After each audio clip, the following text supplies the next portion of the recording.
big feature of this presentation has to do with 1 Kings 18 and 19. And you'll see in the title, 1 Kings 18 to 19, one of three, the framework. What I mean by that is that I've got this divided into three parts. This is a thematic structure, an interactive presentation of thematic symmetry. You can see the highlighting as I wave my mouse over it. Most of you are already familiar with this kind of thing. I call this the framework because, as you see here, I've got these different formatted lines where I just reference a passage. 1 Kings 18, 21 to 40 content, and 1 Kings 19, 3 to 21 content. And I just make reference to them there instead of including the text because, well, with the presentation, there's a limit on what you can see on your screen, and so there's a practical limitation on the usefulness, because this is about what you can see on the screen. So you can see already this framework, even though I've collapsed these main parts, still it doesn't quite fit on the screen. So I'm going to use my F11 key to make it full screen, and now look at that. It all fits on screen. I'm going to talk just a little bit to introduce some of you who have never seen anything like this. This is just the text of the Bible from 1 Kings 18, verse 1, all the way through to 19, verse 2. And 1 Kings 19, the rest of it continues in this other section. So this is the text of the ESV. Nothing's been added, nothing's been subtracted other than the collapsing of the content. And there's been no other changes to the text. And what I've done is I've made different line breaks than you might have in your Bible. And then I've shown the symmetrical organization with highlighting of companion text. And I've made these bars over here which span certain lengths of the content, and they also have highlighting to show you what the companions are. And I'm going to take a little bit of time and I'm going to go through some of these things to show you the legitimacy of what we're looking at here. And the benefit of doing this is because context is everything. Context informs us about the meaning of things. This is just common sense. And in the Bible, yes, God does organize it. His word is displayed in this organized fashion. Most people don't recognize it. They just ignore it, even though it's been known about for thousands of years. But what I've done here, and I've made the effort to go through it because, like with any kind of a code, there's a pattern and a meaning. And God conveys to us meaning in this way. And so if we want to really understand about the context and what things have been secretly matched up to inform us, we have to get down to the details and work these things through and engage our minds. And very often, what looks like it's just all very superficial will, in fact, be working in a pretty extraordinary and very profound way on the esoteric level. And that's our interest here, because we're not just interested in what happened a really long time ago. We're interested in what is recorded in the Bible that did happen a really long time ago, but it's recorded in a particular way in the Bible for our benefit, so that when the next season comes to pass, we will recognize that these things were foreshadowed for us. So this is a prophetic scenario. It happened once, and each person who's playing a role, each thing that's done is recorded for our benefit so that we see and can relate to it as in preparing us for what's to come. And for the most part, people will not understand until after it's already come to pass as prophesied. Then the Lord will open it up to the masses. But until then, the Lord opens the eyes of a few in preparation for what's to come. So welcome. That's what this is about. Now you'll see here, I've got this in 2 sections. The reason why is because this first part is actually repeated in the second. So when I move my mouse over to the next bar, you see how it's repeated. This first part is repeated in the first part, and then the second part is repeated in the second. So it's repeated in the same order. First this one, which you could call an A up on top, and then this is different, so that's a B. And then the A is repeated, so we call that a A prime verses 41 through 46. And then down here in chapter 19, we've got the B prime, which matches up to this B. And how do we know these things? Well, I'm going to show you how each block kind of determines on a more granular level that it is an isolated or independent block. And the value in that sometimes comes in matching of a block of text with another, and it sometimes comes with the matching of one line to another. Now, as our eyes fall upon this, our eyes are naturally drawn, our attention is focused on certain kinds of things that are happening. So as I go into this text, I see this one has 1, 2, 3, 4, 5, 6, 7 bars. And that's the deepest. This one's got 6. And so let's start up here and see what we've got going on. With these 2 bars and the highlighting of the darker blue here where my mouse is, and the lighter blue where my mouse isn't, and its companion text, I'm saying that one of these things is like the other. One of them is repeated. What we've got in verses 3 and 4 is repeated in verse 5. And how do we know that? Well, we read and we see what's going on, and let's compare because I've broken it out into lines. Here we have a comparison of what I call 3a to 5a, the first line of 3 to the first line of verse 5. And Ahab called Obadiah, who was over the household. And Ahab said to Obadiah, got a match? Now Obadiah feared the Lord greatly. And when Jezebel cut off the prophets of the Lord, Obadiah took 100 prophets and hid them by 50s in a cave and fed them with bread and water. That matches to verse 5 and line B.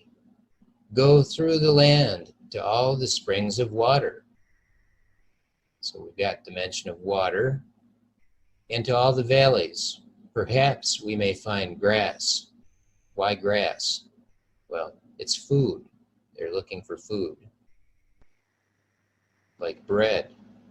Perhaps we may find grass and save the horses and mules alive and not lose some of the animals. So while Obadiah is fearing the Lord and concerned about saving the prophets by feeding them, Ahab, the husband of Jezebel, is really concerned with his own interests, saving the horses and the mules alive, not losing some of the animals. Different perspective there. It has to do with salvation. And now, as we go out from this, we see these lines here tell us that what's going on here in the top part is repeated in the bottom. And we've already covered this part here, the inner part.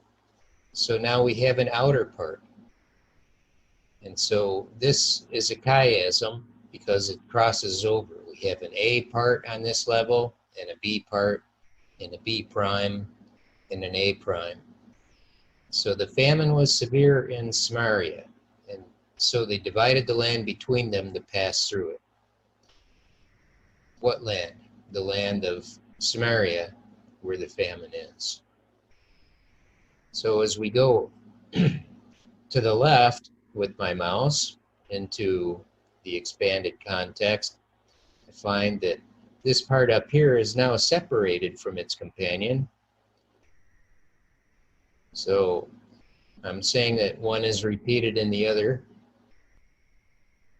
As I move my mouse up, we see another chiasm. This part is repeated down below in reverse order. A and A prime all the way down at the bottom, B and the B prime. How are these related? This one's pretty obvious. After many days, the word of the Lord came to Elijah in the third year, saying, "Go show yourself to Ahab, and I'll send rain upon the earth." So Elijah went to show himself to Ahab. In verse 15, which is highlighted in blue as a companion, and Elijah said, "As the Lord of hosts lives, before whom I stand, I will surely show myself to him today." So this is Elijah following the Lord's command. He's assuring his servant that he is going to go show himself to Ahab. Now as we go out a little bit further, once again we find this part is repeated down there. And this is in the same order as we see by the way that the highlighting goes. A, B, A prime, B prime. So we see a lot of chiasm where the repeating's in reverse order. We see a lot that are repeating in the same order, kind of alternates from one to the other. But these help us to identify the nature of the structure and to see how these things relate. So in this section here, I'm going to cover these also, but I want to cover this one. And how do these relate? Same order, 3 parts.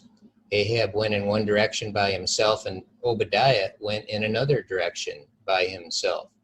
So that matches up to, so Obadiah went to meet Ahab and told him. So here in verse 6, line B, they're going in separate directions independently. They were together, now they're going apart. And down in verse 16, Obadiah goes to meet Ahab. So they're contrasting. Then in verse 7, and as Obadiah was on the way, behold, Elijah met him, and Obadiah recognized him and fell on his face and said, "Is it you, my lord Elijah?" That matches up to 16b, and Ahab went to meet Elijah. So they're going to meet Elijah. In one, it's Obadiah. In the other, it's Ahab. Verse 17, when Ahab saw Elijah, Ahab said to him, "Is it you, you troubler of Israel?" Quite a different response. In contrast, when Obadiah recognized Elijah, he fell on his face and said, "Is it you, my lord Elijah?" Giving him due respect as the prophet of God. In contrast, Ahab says to him, "Is it you?" Same thing, "Is it you?" But he calls him, "You troubler of Israel." No respect for the prophet of God. So, it's pretty obvious, right? What a contrast is being presented. And Elijah's response, verse 8, and he answered him, "It is I." And it matches up to his response to Ahab. And he answered, "I have not troubled Israel, but you have." So in this case, in verse 8, he's owning it. He has Obadiah recognize him, fall on his face and say, "Is it you, my lord Elijah?" And Elijah owns it. "Yes, it is I." But in verse 18, he does not own it, because Ahab is a deceiver, a liar, a God-hater. He's the king of Israel. Wife Jezebel hates God. And does Elijah own it down here? No. He puts it right back on Ahab. And I find it so often when the accuser comes to God's people, he will identify his own problem with the accusation. It's like, put the mirror up, and that's exactly what's going on. They'll put on you what their problem is. So this is a very important setup for what's going to happen later in 1 Kings, because there's going to be a contest. So Elijah says, I have not troubled Israel, but you have, and your father's house, because you have abandoned the commandments of the Lord and followed the Baals. That's going to be dealt with in these next couple of chapters. So we see that these correspond, that are blue. I've said that these correspond, and if you see what I've got in red here and what I've got in red up here, it's a very obvious comparison. I'm going to read those. Now Obadiah feared the Lord greatly. And this is Obadiah speaking. He says, I, your servant, have feared the Lord from my youth. And when Jezebel cut off the prophets of the Lord, Obadiah took 100 prophets and hid them by 50s in a cave and fed them with bread and water. And here Obadiah is telling Elijah, has it not been told my Lord what I did when Jezebel killed the prophets of the Lord? How I hid 100 men of the Lord's prophets by 50s in a cave and fed them with bread and water. So you see, that line in itself shows you that there's a correspondence between these sections. And very specifically, we've got these matched up. But primarily in the local context here, we have other correspondence going on. And just like I showed you up here, it's got its own independent structure. Before I finish up this down here, I'm going to point out how this first part here has a very simple structure, and it's introducing us to the important esoteric context. After many days, the word of the Lord came to Elijah in the 3rd year, saying, and it matches up with, and I will send rain upon the earth. And you might say, not seeing it. Well, okay. Here's this next pairing, go show yourself to Ahab. So Elijah went to show himself to Ahab. That's an obvious match, right? Now, a lot of times, the Lord throws us a bone. He gives us something so that we can hang our hat on it. He shines the light so we see what the structure is with something really obvious, self-evident. These match. Well, how is it that these match? We know that they do. Why? Because the structure is symmetrical. It's a thematic block of text. It's one single unit. So how do they match? Well, you can see that I've colored some of the words magenta. And what I've done by that is I've called out time words. Up here, after many days, that's time in a sequence. In the 3rd year, very specific identification of a period of time. I will send rain upon the earth. Wait, rain, yeah, water as time. Now we call attention to this pretty regularly, and some of you know, yep, it's well documented over and over again. We see water as time. And here it is again. And if you don't see that water is time and metaphor, and that it's being called to our attention here, well, maybe you don't now, but You probably will after a while because it's a very central theme. But it's introduced right here at the beginning. Now in chapter 17 of 1 Kings, it had been prophesied by Elijah that it would not rain in the land until it would be at his word. And it hadn't rained for like 3 years, 3.5 years, no rain. So the famine was severe because there was a drought. There was no rain. And so this promise that he's going to send rain upon the earth is very significant. This is a big deal. And so the Lord had a plan. It wasn't that he was intending to just avoid drama. He brings drama. He brings trial. And he has his reasons for doing so. You know, when we talk about the reset of time, well, what's the point? Why doesn't he just, do it right the first time? Well, he can do things the way he wants to, but his plan is what's absolutely the best. It's the ultimate plan that could possibly be. And so he makes oftentimes dramatic transitions, and this is done for our benefit. So in the outworking of this, rain is going to be produced.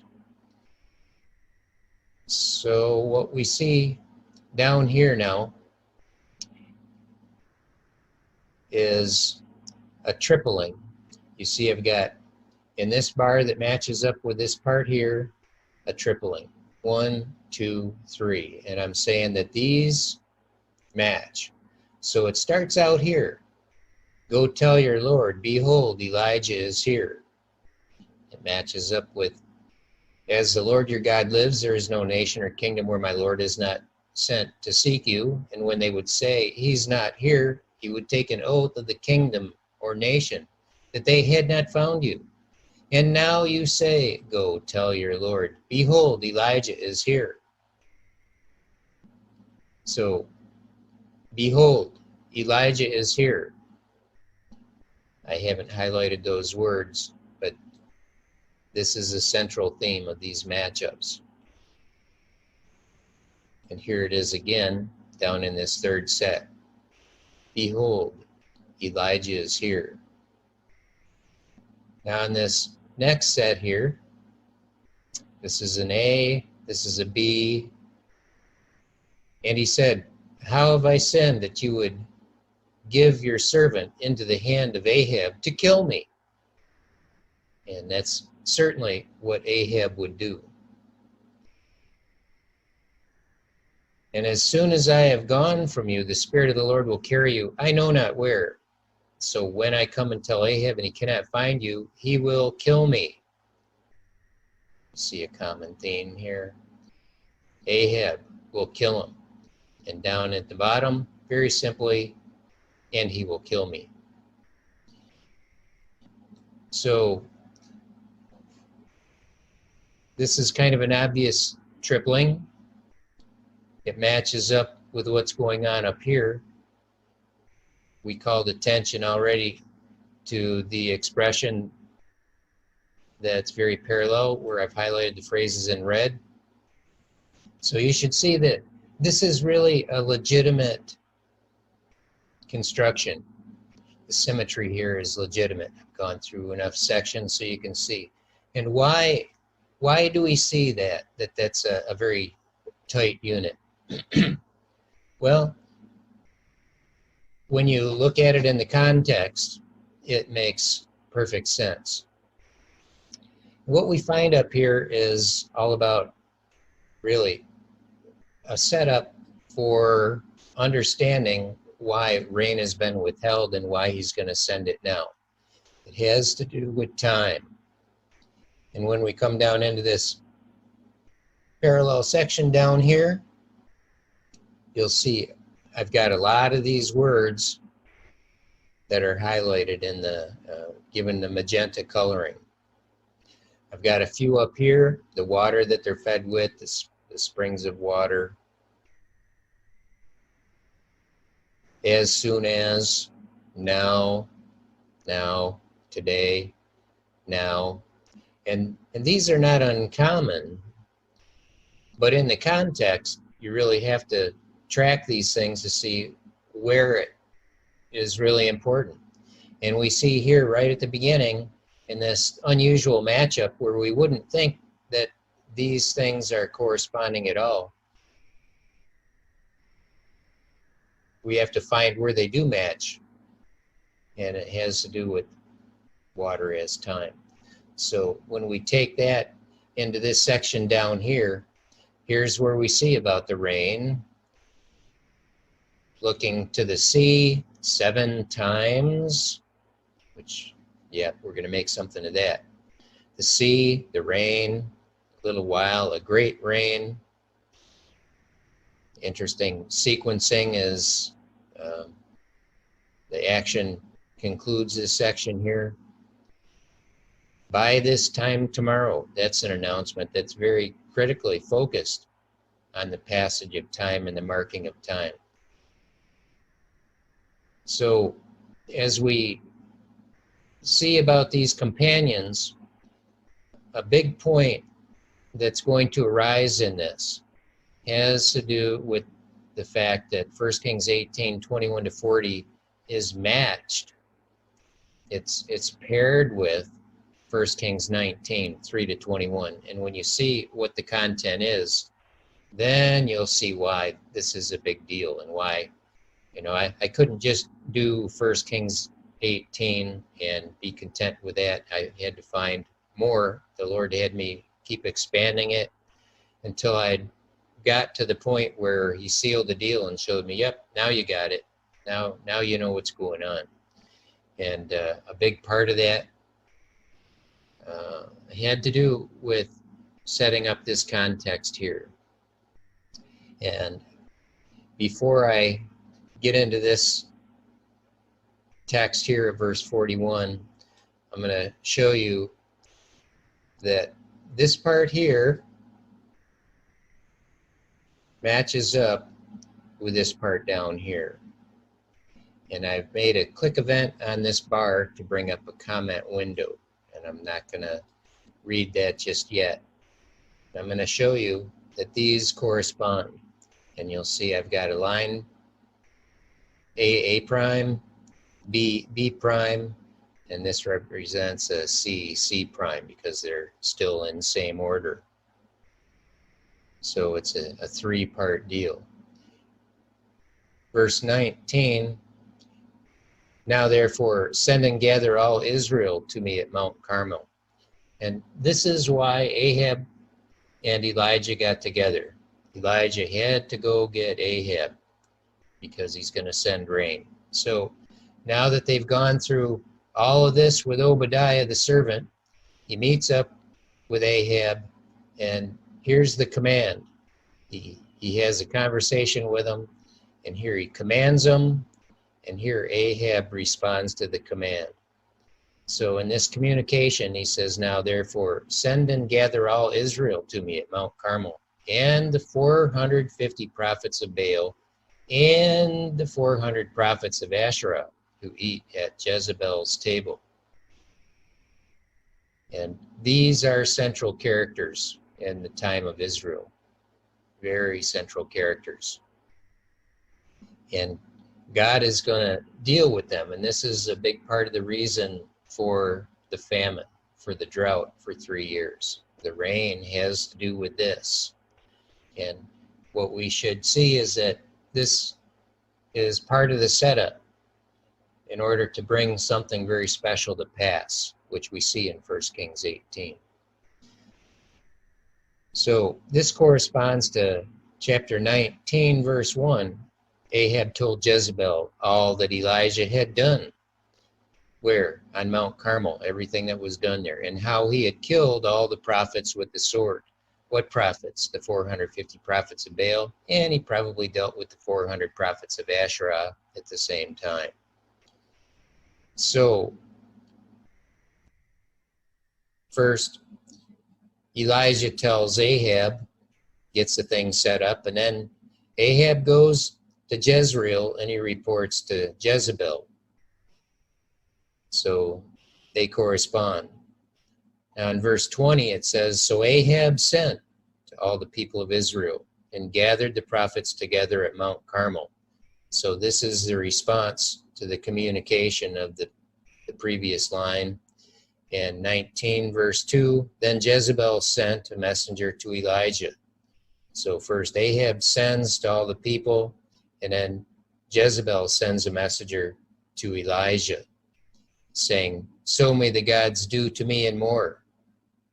Yeah. Which is what happened on Mount Carmel at the end of the event, which we see here in 1 Kings 18. So she's upset about that, and she puts a bounty on his head, basically. So may the gods do to me and more also, if I do not make your life as the life of one of them, dead, by this time tomorrow. And that's a very critical time expression, because you've got to mark the time now and then count off 24 hours, marking the deadline on the next day. So these are set up for what happens here. When you understand about 1 Kings 18, 21 to 40, these two verses, 19 and 20, are the big setup for what happens there. They set the context. Now, if you understand what happens in 1 Kings 19, which is Elijah fleeing, he ends up in Mount Horeb after several legs of his journey, and then he's commissioned, and he goes off to get Elisha and attend to the rest of his commission. And so the setup for that is in these two verses. Ahab tells Jezebel, Jezebel puts a bounty on him, and then he flees. So you can see very clearly how this structure works. So the last thing that I want to cover before we move on to other stuff in this video has to do with what's going on here, which is quite interesting. So you can see from this bar that it spans these two, this part of 41 through 43, A through D, is repeated down here. And how so? Well, it's repeated in reverse order, because we've got the A up on top and the A prime is down on the bottom, and the B and B prime are sandwiched in between. So there's a chiasm. And is that really how it is? Yes, that really is how it is. I'm going to show you. Starting in this section where there's more columns, we've got 6 total. So let's see why I'm saying that this part is repeated here. Lest the rain stop you matches up with, and there was a great rain. And in a little while, the heavens grew black with clouds and wind. Well, it was in a little while that this happened, and this happened in a little while. This is kind of obvious. Now, some would just make that a single line. But the way that the symmetry typically works is that it's able to be divided into 2 so that they're matched pairs, and this is how I typically do it, unless there's a rare exception when it really is a single line. So this does divide into 2, and this is a chiasm dealing with the rain. And as I go back to this one, you can see that the companion is up in verse 41, line C. For there is a sound of the rushing of rain. And as you look at the context, you can see that these are the only sections where the rain is mentioned. It's all about the rain right here. So the rest of it, there's no more expansion. These are just pretty much line by line. So I'm saying this part matches up with this part. And how so? We've got A, and it's matching up with the A prime down here. So these are in order. We've got 1, 2, 3, 4, 5, 6, 7 in order. And in this section here, where the pivot is, we've got same order again. 1, 2, 3, 4. Same order. So is that really the way it is? Yeah, And we've got 7 separated by 4.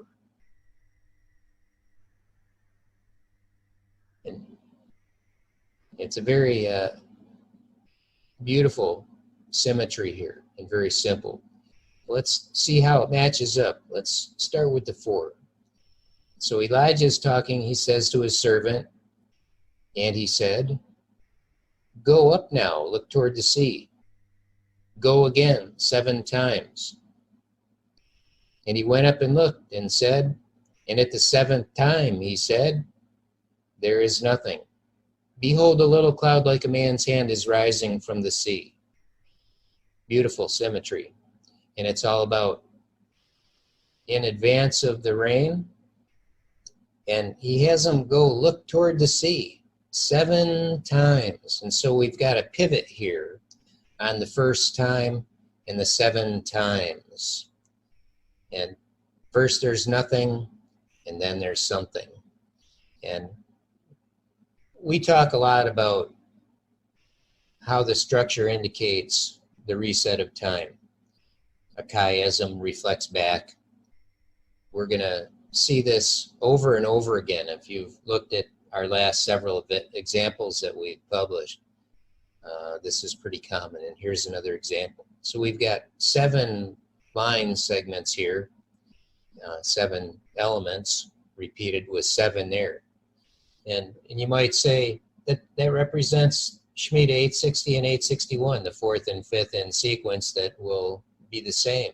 And if you see that here with the focus on the 7 at the pivot, yeah, well, you should see it here because the esoteric context is about time. You'll see it over and over again in 1 Kings 18 in this section and 1 Kings 19. There's a major keystone that we've talked about in this one, and there's basically 5 in 1 Kings 19 that are all woven together. There's 3 very distinct, and then they're wrapped in the context of 2 that are both at the same time offset. One is a regular keystone, the other is the extended keystone. Exquisite, phenomenal. So verse 41a, and Elijah said to Ahab, matches up with 44c, and he said, go up, say to Ahab. Is that too hard to see? I don't think so. That's pretty obvious. Next lines, go up, eat and drink. Prepare your chariot and go down. Clear direction. And then we've got the rain, which we already looked at. Very obvious matchup. In the next set. So Ahab went up to eat and to drink. And Ahab rode and went to Jezreel, right? Corresponding to this part up here. In answer to that. Next line, and Elijah went up to the top of Mount Carmel. And these next 3 are very interesting. And they're not completely obvious, but they're very profound. And Elijah went up to the top of Mount Carmel, matches verse 46a, and the hand of the Lord was on Elijah. And that's typically what happens on the top of the mounts. There's God's presence. And he bowed himself down on the earth, and he gathered up his garment. Now that's about the most evident matchup in these last 3 lines. This last line, the 7th, is not obvious. And he put his face between his knees, and there's a positioning. And ran before Ahab to the entrance of Jezreel. So there's a positioning that's taking place, and he models with his body here, putting his face between his knees. And here there's a miraculous event because Ahab rides off to Jezreel, and here's Elijah with the hand of the Lord on him, and he runs before Ahab to the entrance of Jezreel, a fair ways off. So, quite the marathoner. But there's a time reversal in a sense. There's an inversion that takes place here because Ahab leaves, and then God blesses Elijah, and Elijah goes and he beats him there. The inversion. And so we see the inversions of the chiasms that we made note of, this one in particular, pretty much emphasized by the narrative. And we pay attention to inversions, especially in these contexts where there's keystones involved, because we're talking about something that sounds crazy to people, the reset of time into the past. And people think, well, that's absurd. But yeah, in our reality, it is absurd, where the words of the Bible are changed.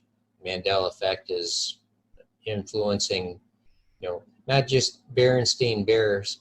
It's, where's Malta? Where's South America?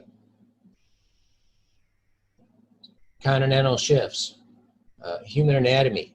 How can this be where such crucial things to our reality are changed? Well, time is off its rails. Reality is off its rails. It's skewed. But this should speak to you.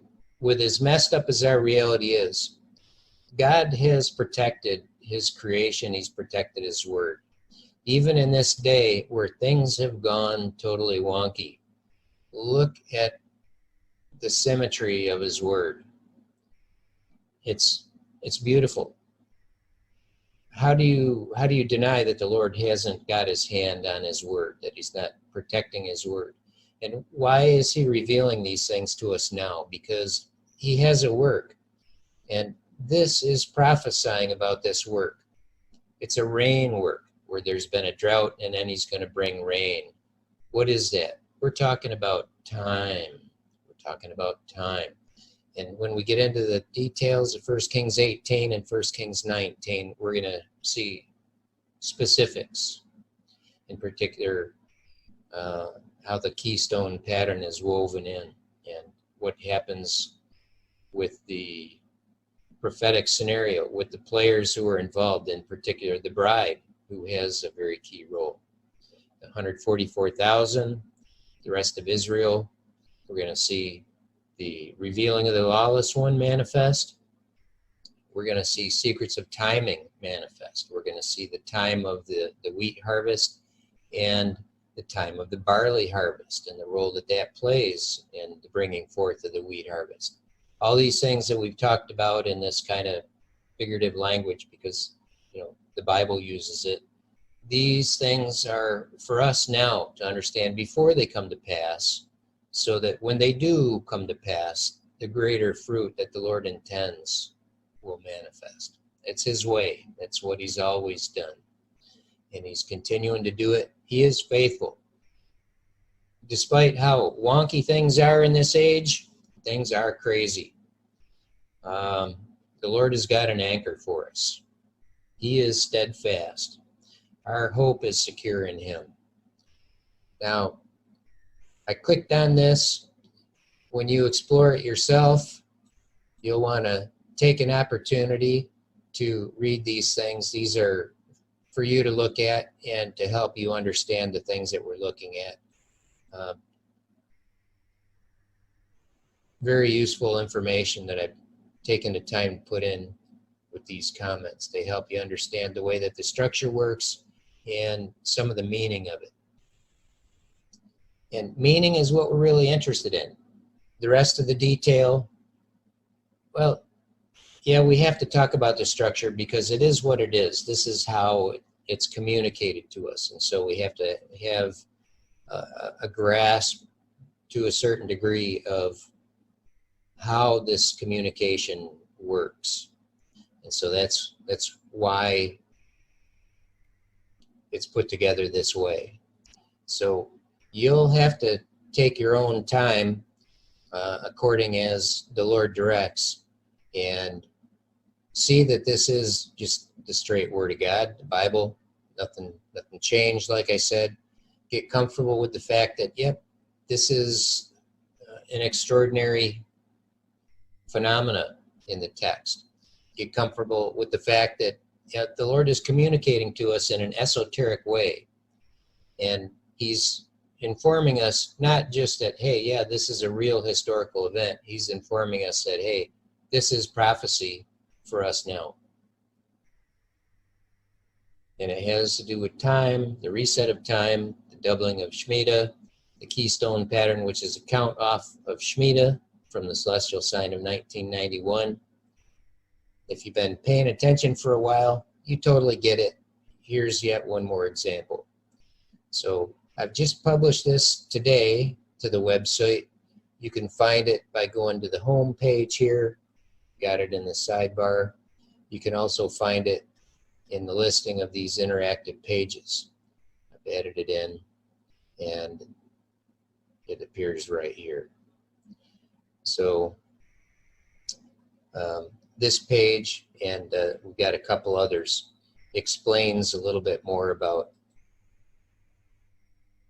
what these studies represent. Here's some of the studies where we make specific reference to these works. And it helps us, how do you know, of all the voices who are out there saying all kinds of different things, how do you know who's legit and who to trust and what things really mean? Well, a lot of it has to do with the Spirit of God and how it works in you, but there's such a deception that's out there today. How do you really know? Well, the Lord has ways of pointing us to the truth, and it should resonate with our spirit. But most of us have been so misinformed throughout our entire lives that we have trouble hearing and discerning.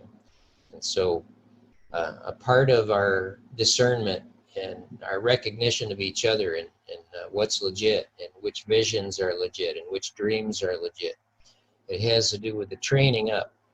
And logic is involved, reason, rationality, these things are involved, and also the spirituality of it. And the Lord brings signs, and he has told us that we should watch for signs. And you may have noticed when I go to the blog over here on the right hand side, I have Mark 13:37. It says, "What I say to you, I say to everyone, watch." Simple direction, real simple. Most people just ignore it. What do you mean, watch? Watch what? Not helpful, too vague. Sorry, never mind, moving on. What? No. Watch. Pay attention to what's going on. And that's critical. And so, with that said, thanks for watching. Until next time, Lord willing, God bless you. Bye-bye.